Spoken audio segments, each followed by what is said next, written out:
Our final speaker this afternoon then will be Jakobus Coetsee, a PhD candidate in the English department at Cornell. And I will remind you again that we will be doing Q&A afterwards. So you can have a chance to continue the discussion from this morning or add on to it with new discussion based on the afternoon papers. But for now, Jakobus Coetsee, like I said, from Cornell, researches aesthetics and political confrontations in public space. He's currently focusing on graffiti, museums, and new media, and addressing questions of cultural legibility and resistance. He has a bachelor's degree in English and Religious Studies from UC Berkeley, and he's currently TED Residence Fellow and Junior Fellow at the Berkeley Institute. His talk today is Graffiti by Design, Street Arts Between Renewal and Gentrification in the New New York. Thank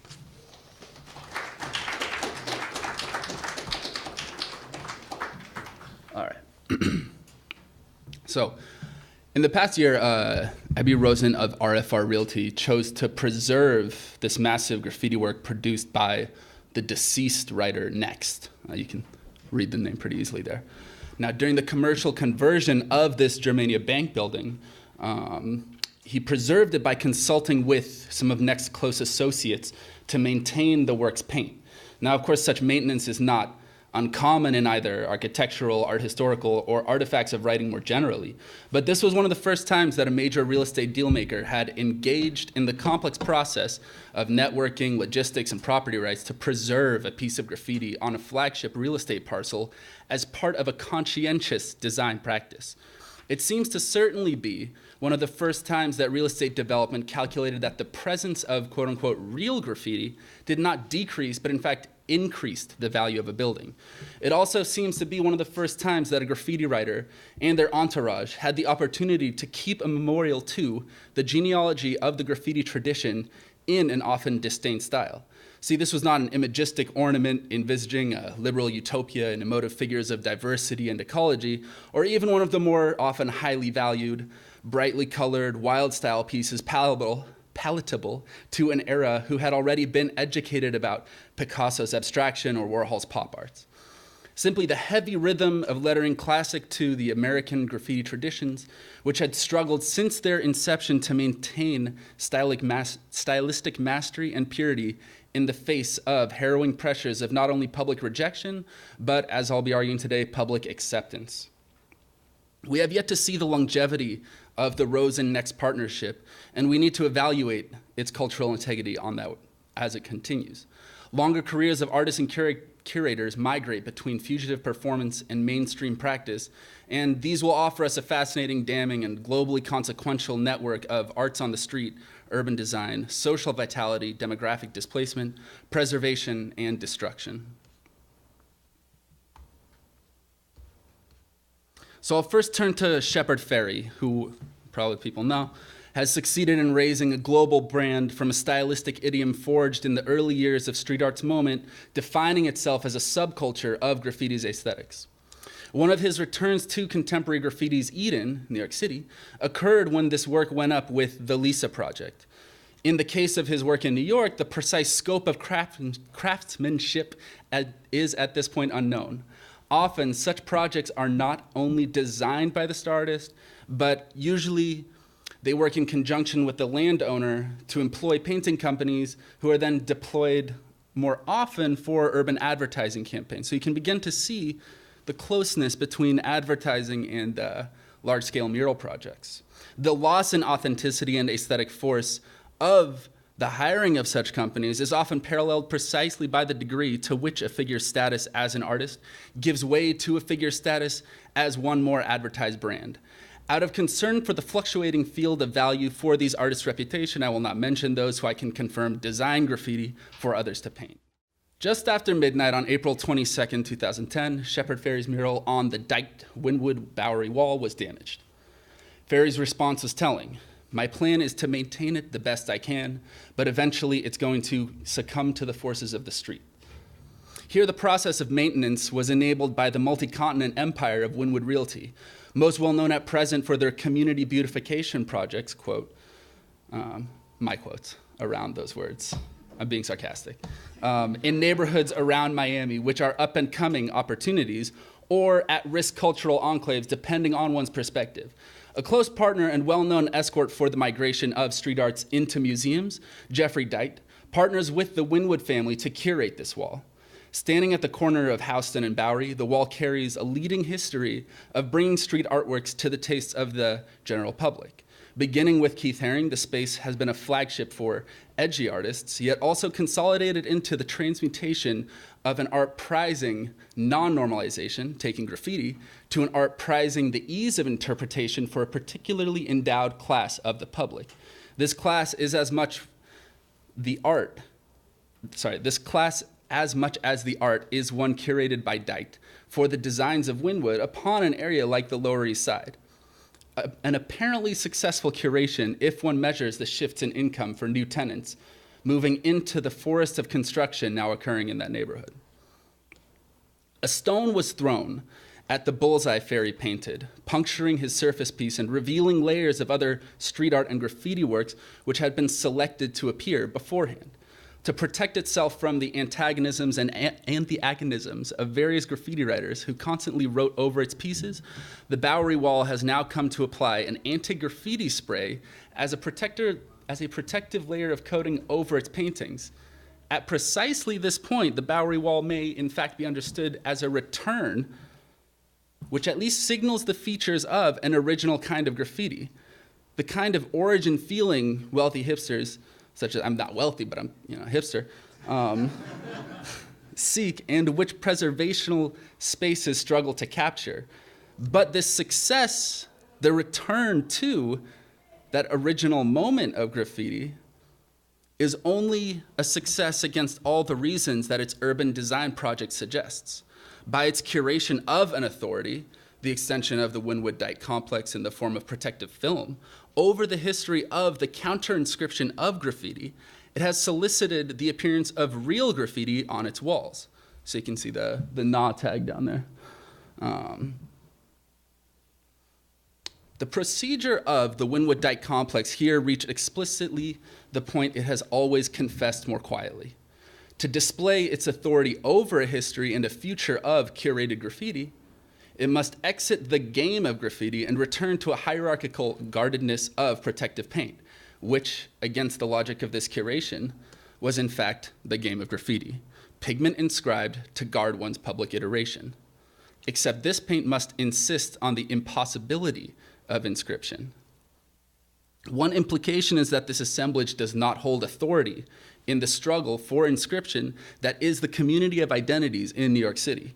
Another implication is that all versions of public display in a place such as New York City are subject to the same brute gambits. If we take away the transcendental status of real estate control and reigning laws for a moment, a transcendental status ultimately achieved by control of land, we catch a glimpse from a purview where there is not an essential difference between the sanctioned display of the Bowery Wall and the unsanctioned display of graffiti writers. The similarity resides in the former's closeness to the latter rather than the latter to the former. All public inscription occurs in the interval expanded by graffiti at the boundary of an archive of urban design. All public inscription begins as graffiti to some demographic. Not only is it first graffiti, it occurs within the struggle and threshold that graffiti enlarges. Or perhaps, as Benjamin claimed, every document of civilization is a document of barbarism, whether the inscriptions are of a president, a landlord, or a criminal. That was a joke. I want to focus on the way that most often the promises of spaces for street art styles is not a serious way of supporting the artists or the cultures at stake, but in fact exploiting them or destroying them. Nowhere is this more visible than the saga of 5 Points, with which I will close, but first I'll turn to the extraordinary gentrification and displacement which spilled from Williamsburg to Bushwick. As Jamie Peck suggests, surprisingly quoting the conservative critic Stephen Malanga, he has observed that the notions that cities must become trendy, happening places in order to compete in the 21st century economy is sweeping urban America. Peck goes on to point out that popular urbanists such as Mike Florida's talk of creative class reflects a neoliberal homogenization. Because a good deal of the time, this is Florida speaking, a good deal of the time I can't even tell who's a Republican and who's a Democrat. The recent rezoning of Bushwick that will allow for the massive influx of higher priced housing units shows the consequences of such a homogenization is continuous from party politics to aesthetic curation. As many critics suggest, the Street Art Festival, in the wrong hands, may figure as a parade for the exit of the neighborhood's populations that in fact provided the cultural capital necessary to fund such festivals. Now, given recent events, if academic talks were soap operas, it would be tempting to dramatize the following as a conceptual conflict between the Bushwick Collective and 5 Points and use the two as antagonists in the climax of the story I'm trying to tell you. But especially given these recent events at the writing of this paper in early 2017, it would be intellectually, socially, and aesthetically irresponsible if I did not make clear here that such a drama is not the purpose of this talk, and I encourage my audience to avoid ideological partisanship, despite the feelings that might result from the things that I'm going to tell you next. Within the past few weeks, headlines circling the issues of graffiti, urban design, and corporate irresponsibility have exploded regarding both 5 Points curated by Jonathan Mears-One Cohen, since he founded it around 2002, and the Bushwick Collective, curated by Joe Ficalora, since he founded it in 2012. Until that time, Ficalora had used the moniker Bushwick 5 Points. After over a decade of concerns about displacement, in 2013, reports from major community groups would speak of a wave of displacement where tenants were replaced by different races, ethnicity, and/or income bracket, after reporting that their landlord had tried to get them to move out, facing circumstances such as buyouts or claims for imminent necessary repairs. This past February, the Architect's newspaper ran a short story titled Bushwick Residents Push for Grassroots Rezoning, with the image below. Although it is only captioned Artists Painting at the Bushwick Collective 2013, the photographer Michael Tapp is cited. However, works including those by Fumero and Daniel Mastrion are visible while remaining unnamed. This ambiguation echoes an ambiguity in the design of the neighborhood's identity. Is this image of street art intended to suggest a resistance to or a complicity with the villain of displacement against which is posed the story's grassroots rezoning? How might we evaluate the relationship between the artists, the designs organizing their works, and the displacement of the local populations? How may we evaluate the fact that massive swaths of the land in the neighborhood being readied for a demographic influx and outflux are owned by the curator and wall broker Ficalora and his associates? Now, just when this confrontation and its ambiguities arose, the Bushwick Collective's founder, Joe Ficalora, starred in a McDonald's mini-documentary titled The Vibe of Bushwick. After massive backlash from the artists and arts press for using works without the maker's permissions to forward the corporation's agenda, the video was pulled from digital markets in the US and then in the Netherlands. One of the artists whose work was used illegally, Louis Massai, often paints ecologically themed pieces and would say, "I under no conditions have sanctioned this, and I want to make it very clear to anyone that might see my work in this advert that I hate with a passion McDonald's, not just for suppressing children and actively promoting the many dietary illnesses around the world, but even more so for wiping out the many hundreds of acres of rainforest in the Amazon." Curiously, the question of ecology is in many ways the point of this talk. And Massai here provides us with the perspective we need, precisely because it has been so aligned. Street art, often dismissed as hippie kitsch, is the key occasion to evaluate this genre's force. The significance of Massai's work here results from his work being positioned within the methods of the New York graffiti tradition. What is the continuity between the divergent orders of urban design, graffiti, the rainforest, public health, and corporate advertising? Only by Massai's aesthetic methods can this heterogeneous variety of subjects be synchronized not only imagistically, but with the advent of the legal battle he promises to take on with McDonald's, politically and economically as well. Because of its position within the heritage of graffiti and street art, this work opens the possibility of receiving more contexts, and this receptivity functions because the image is capable of preserving an independence as it moves through these contexts. The logic here is not far from Hito Sterol's claim for the poor image. In the case of the New York graffiti tradition and its offspring, the artwork is constructed so that it can not only survive such iterations, but thrive in its repetitions, so that it can not only remain vivid when stolen, but also insist on its independence in that moment when the artist's autonomy is infringed upon.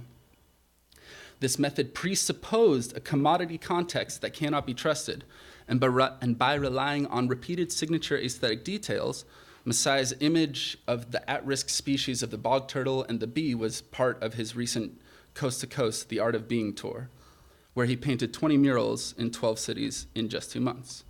He asked in a recent editorial, "Now I'm worried about what is next to come. Should I be watching out for Monsanto to use my bee paintings in a documentary?" Okay, so moving to other more traditionally graffiti-style works used without authorization in the McDonald's video, we see that here Schachter's analysis needs an adjustment to fully account for the relationship between graffiti and street art. Here we see a powerful example of the way that logos, characters, and ideograms are deeply intertwined with the typographic structures the writers use.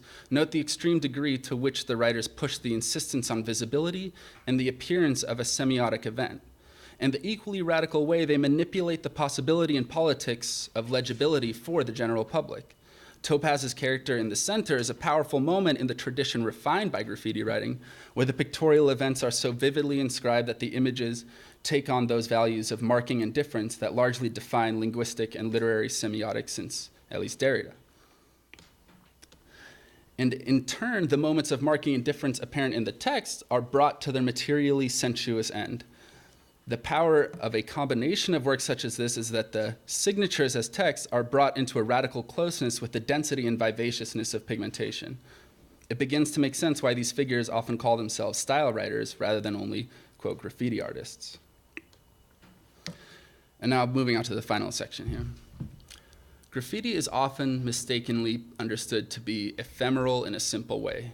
To understand the movement's significance here, we need to see that it is not so much that graffiti is ephemeral by nature, but that it occurs in certain social conditions that render it ephemeral.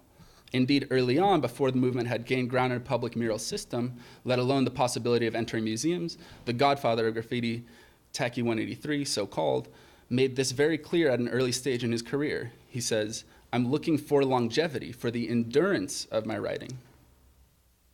It is within this precarious field filled with aesthetic, curatorial, and urban charges that the community art space known as 5 Points was born. In a piece which I'm sure the audience today is more familiar with than is a scholar such as myself from an English department, Hal Foster echoed Aldous Lewis's critique, and Aldous Lewis came up yesterday too, critique of indiscriminate spread of ornament in all things, claiming that the incessant overwhelming of all surfaces by design practices promises to disable our ability to have provisional spaces where a culture can have running room. Provisional space was, of course, at the heart of a different set of avant-garde modernists who established a massive system of avant-garde exhibitions, little magazines, and experimental institutions within which their stylistic goals retained political possibility. In turn, the idea of completeness proved to be just as much a curse as a blessing, as Foster writes, quoting Luce. This Gesamtkunstwerk does more than combine architecture, art, and craft. It commingles subject and object. The individuality of the owner was expressed in every ornament, every form, every nail. For the Art Nouveau designer, this is perfection. You are complete. Skipping down a little bit, the happy man suddenly felt deeply, deeply unhappy. He was precluded from all future living and striving, developing and desiring. He thought, this is what it means to learn to go about life with one's own corpse. Yes, indeed, he is finished. He is complete. While Foster's critique of the carpet bombing of life with design seems to open space for structural dynamism of graffiti, the excess of design, I doubt Luce would quickly lend his stylistic commitments to the maximalist aesthetics of the New York tradition. However, while the austere facades that Foster points to in Luce's architecture may demand an imaginative openness to the restraints required to live any living and striving, developing and desiring from our perspective in the 21st century, it is at best unclear whether aesthetic austerity has materially succeeded over and against a moment when the aesthetic and the utilitarian are not conflated but subsumed in the commercial. For all of Foster's insistence and alacrity in using a sensibility like this, it seems at best problematic to allow something like the fashion choices so carefully attended by many urban populations to be enclosed in the critique of capitalism. Muir's curatorial choices are a landmark in the late 20th century and early 21st centuries because they attempted not only to simply resist the surreal utilitarianism by design of everything, but to engage in an art of realism, recognizing those formal conditions. So here we have, it's my last image, a monumental four-story masterwork in the traditions of maximalism and stylistic precision, painted on plywood installed by the artists after the wall of the building was damaged. Coetzee's untitled work calls our attention to the tension between pathos and vitalism inherent in a city and now a country dominated by brands, names, and designs. Visible in the macabre marks and the dynamic inferno which simultaneously play with and against the virtuosity of the paraphs of the signature, we can see the tension between self-identification and the capture of the self by the identities which are designed for it. That is, if we read the writing on the wall. Or, as Foster says, contemporary design is part of a greater revenge of capitalism on postmodernism, a recouping of its crossings of arts and disciplines, a routinization of its transitions. Perhaps it is time to recapture a sense of the political situatedness of both autonomy and its transgression. Thank you.